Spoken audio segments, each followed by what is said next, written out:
কেউ যদি ফ্যাসিবাদের ভাষায় আবার কথা বলেন, কেউ যদি আবার ফ্যাসিবাদীদের মতো আচরণ করেন, তারা কোন পথ খুঁজে পাবেন আমরা জানি না, কিন্তু আমরা তাদেরকে পরিষ্কারভাবে বলে দিতে চাই, বাংলার জমিনে এই দেশের আপামর ছাত্র তরুণ মেহনতি জনতার ফ্যাসিবাদকে বরদাস্ত করবে না। আমরা অতীতে রুখে দিয়েছিলাম আল্লাহর উপর ভরসা করে, ভবিষ্যতেও কেউ মাথা তুললে তাও রুখে দেওয়া হবে ইনশাআল্লাহ, কাউকে ছাড় দেওয়া হবে না।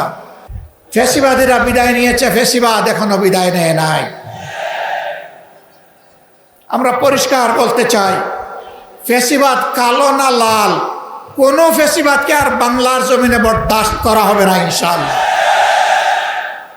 আমরা কোনো বিশেষ দলের বিজয় চাচ্ছি না, আর দলেরও বিজয় চাচ্ছি না। আমরা বাংলাদেশের 18 কোটি মানুষের আকাঙ্ক্ষার বিজয় চাই, আর সেই আকাঙ্ক্ষার বিজয় হবে কোরআনী আইনের মাধ্যমে ইনশাআল্লাহ। এর বাইরে গিয়ে এটা প্রমাণিত হয়ে গেছে, কোনো কিছু দিয়ে এর বাংলাদেশকে এগিয়ে নেওয়া সম্ভব নয়, সুশাসন প্রতিষ্ঠা করা সম্ভব নয়। এই বিজয়ের বাসী এইখান থেকে শুরু হবে, আর চেরাপুঞ্জির পাহাড়ে গিয়ে ওর ধাক্কা লাগবে ইনশাআল্লাহ। সারা বাংলাদেশ ইনশাআল্লাহ কোরআনের আলোকে আবাদ হবে। আগামীর বাংলাদেশ কোরআনের বাংলাদেশ। আল্লাহর নবী মুহাম্মদুর রাসূলুল্লাহ সাল্লাল্লাহু আলাইহি ওয়াসাল্লাম আর তার হাতে গড়া সোনার মানুষ সাহাবায়ে কেরাম রিদওয়ানুল্লাহি তাআলা আলাইহিম আজমাইনের পথ ছেড়ে দুনিয়ায় কখনো শান্তি আসে নাই, দুনিয়ায় কখনো শান্তি আসবে না। আমরা কোরআনকে বুকে নিয়ে, রাসূল করিম সাল্লাল্লাহু আলাইহি ওয়াসাল্লামের সুন্নাহকে বুকে নিয়ে, সাহাবায়ে কেরাম রিদওয়ানুল্লাহি তাআলা আলাইহিম আজমাইনের রেখে যাওয়া আমানতকে বুকে নিয়ে আমরা বাঁচতে চাই, আমরা মরতে চাই, আমরা আল্লাহর দরবারে হাজিরা দিতে চাই। আমরা কোনো লাল চক্ষুকে পরোয়া করব না, কোনো দাদা বাবু মানি না, কোনো বড় ভাই মানি না। সকলের সাথে আমাদের সম্পর্ক হবে সমতা এবং পারস্পরিক সম্মানের ভিত্তিতে ইনশাআল্লাহ।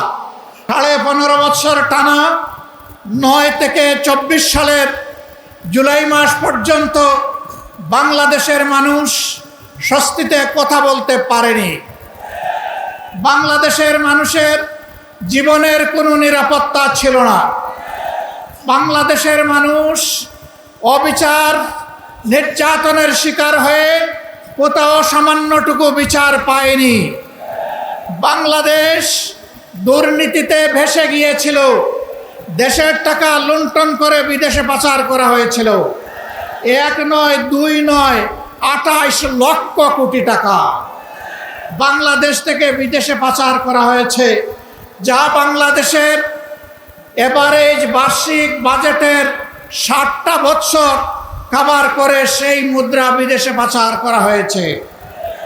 তারা আমাদেরকে উন্নয়নের কথা বলতো, তারা উন্নয়ন করেছিল তাদের নিজেদের, আর তারা রাস্তাঘাট এবং দালান তৈরি করেছিল রোডের বদলে বাঁশ দিয়ে।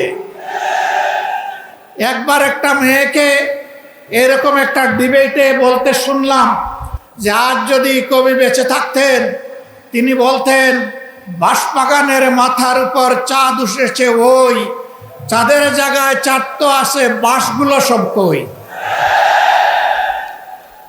সব বাঁশ উধাও হয়ে গিয়েছিল। সম্মানিত দেশবাসী, ফ্যাসিবাদীরা আমাদেরকে উন্নয়নের গল্প শোনাতো, বলতো বাংলাদেশ এখন সিঙ্গাপুর, বাংলাদেশ এখন কানাডা। হ্যাঁ, বাংলাদেশ কানাডা হয়েছে তাদের জন্য, কারণ তারা পালিয়ে গিয়ে কানাডায় বেগমপাড়া তৈরি করেছে। বাংলাদেশের টাকা ব্যাংকগুলা লুট করে ডাকাতি করে সিঙ্গাপুরে নিয়ে তারা ব্যবসা প্রতিষ্ঠান গড়ে তুলেছে। সম্মানিত বন্ধুগণ, এই ফ্যাসিবাদ শুধু প্রতিপক্ষ রাজনৈতিক দলকে আঘাত করে নাই, তারা বড় আঘাত দিয়েছিল আলিম উলামার উপর। হেফাজতে ইসলামের নেতারা সারা দেশে অন্যায়ের বিরুদ্ধে প্রতিবাদ করেছিলেন। আল্লাহ এবং আল্লাহ রসুলের বিরুদ্ধে কিছু সংখ্যক বেয়াদব প্রকাশ্যে চর্চা করেছিল, তাদের জবাব দেওয়ার জন্য শান্তিপূর্ণভাবে রাজধানীতে তারা একত্রিত হয়েছিলেন। 13 সালের 5ই মে সেখানে বর্বর হামলা চালিয়ে রাতের অন্ধকারে অসংখ্য মানুষকে খুন করা হয়েছিল। এতগুলো আলিম উলামা, হুফাজে কেরাম, আইতাম, তাদেরকে হত্যা করার পর, খুন করার পর কুখ্যাত প্রধানমন্ত্রী বলেছিলেন কেউ মারা যায়নি, ওখানে লাল রঙের যে তরল পদার্থ দেখেছেন এটা মোল্লা মৌলবীরা কিছু রং ছিটিয়ে রেখেছিল। লজ্জা! মানুষ খুন করার পরে আবার মানুষের রক্ত নিয়ে উপহাস, এটাই ছিল তাদের বৈশিষ্ট্য। এরা রক্ত হাতে করে ক্ষমতায় এসেছিল আর রক্তাক্ত হাত নিয়ে ক্ষমতা থেকে বিদায় নিয়েছে। তারা ক্ষমতায় এসেছিল 9 সালে ফেব্রুয়ারি মাসের 25 এবং 26 তারিখ ঢাকার পিলখানায় তৎকালীন প্যারামিলিটারি বিডিআর এর হেডকোয়ার্টারে 2 দিনে 57 জন প্রতিশ্রুতিশীল, দেশপ্রেমিক, চৌকস সামরিক অফিসারকে তারা হত্যা করার মাধ্যমে তাদের হত্যার অভিযান শুরু করেছিল। আর 24-এর গণবিপ্লবে ছাত্র, তরুণ, যুবক, কৃষক, শ্রমিক, মা বোনদের বুকে, ভাইদের বুকে, সন্তানদের বুকে গুলি চালিয়ে কাড়ি কাড়ি লাশ ফেলে দিয়ে যখন সামাল দিতে পারে নাই, তখন যারা বলেছিল অমুকের কন্যা দেশ ছেড়ে পালায় না, তারাই তখন তারা কি করেছিল? জমিন দিয়ে হাঁটার, গাড়ি চালিয়ে যাওয়ার সাহস তারা হারিয়ে ফেলেছিল। আমাদের দুঃখ লাগে, আমাদের গর্বিত সেনাবাহিনীকেও এই খুনের কাজে তারা ব্যবহার করার চেষ্টা করেছে। দেশের মানুষের জানমাল, ইজ্জত, আবরুর পাহারাদার পুলিশের কর্মকর্তা এবং সদস্যবৃন্দকে এই অপকর্মে তারা ব্যবহার করার চেষ্টা করেছে। বিজিবিকে তারা এই উপকরণে কাজে লাগানোর চেষ্টা করেছে।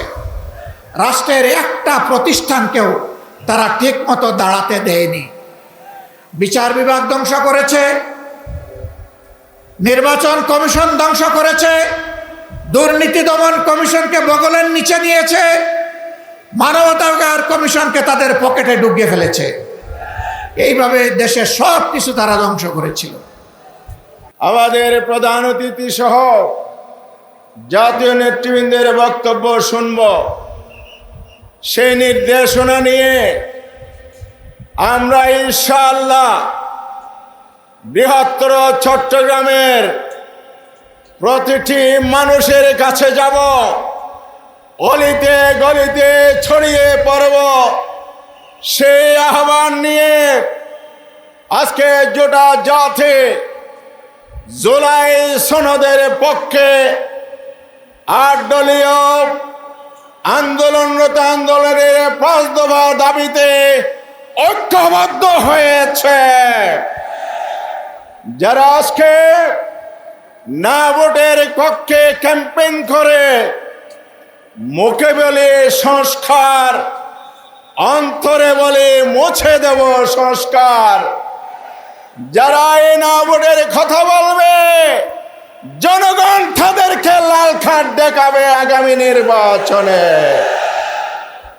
আমরা হার পক্ষে ভোট দেব, 8 দলীয় জোটের প্রার্থীর পক্ষে ভোট দেব। কেন দেব? 54 বছরের শাসন দেখেছি, দুর্নীতি, দুঃশাসন, লুটপাট, চাঁদাবাজি ছাড়া জাতির ভাগ্যে আর কিছু জুটে নাই। সেই দিন শেষ হয়ে গেছে। আমার সীমান্তে গুলি হবে, আমার বিডিআরের ভিলখানায় সৈনিকদেরকে, দেশপ্রেমিক সেনা অফিসারদেরকে হত্যা করার ষড়যন্ত্র করবে আধিপত্যবাদী শক্তি। তারা আবার সেই আধিপত্যবাদী শক্তির সাথে আঘাত করে ক্ষমতায় আসতে যে ষড়যন্ত্রে মৃত্যু হবে, বাংলার জনগণ সেটা সহ্য করবে না। আসুন, আগামী ফেব্রুয়ারির নির্বাচন, হ্যাঁ ভোটকে জয়যুক্ত করুন। 8 দলের প্রার্থীর পক্ষে অবস্থান নেন।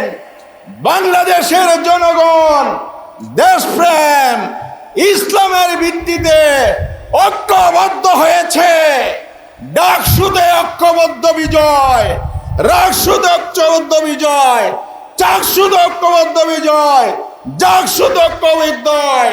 ফেব্রুয়ারির নির্বাচনে ইনশাআল্লাহ বাংলার জনগণ দেখিয়ে দেবে আধিপত্যবাদের ঠাঁই নেই, দেশদ্রোহী এবং ইসলাম বিদ্রোহীদের পক্ষে জনগণ আর নাই। সেটাই আমরা প্রমাণ করে নতুন বাংলাদেশ, আগামী দিনের বাংলাদেশের প্রত্যয়ে আমরা ঝাঁপিয়ে পড়ব, সর্বোচ্চ ত্যাগ স্বীকার করব। তাহলে ইনশাআল্লাহ বাংলার ভূখণ্ডে ইসলাম প্রতিষ্ঠিত হবে, জনগণের অধিকার বাস্তবায়ন হবে। আসুন আমরা সবাই মিলে আওয়াজ তুলি, আগামী দিনের বাংলাদেশ ইসলামের বাংলাদেশ, ইনসাফের বাংলাদেশ, নতুন বাংলাদেশ। আসসালামু আলাইকুম ওয়া রাহমাতুল্লাহি ওয়া বারাকাতুহু।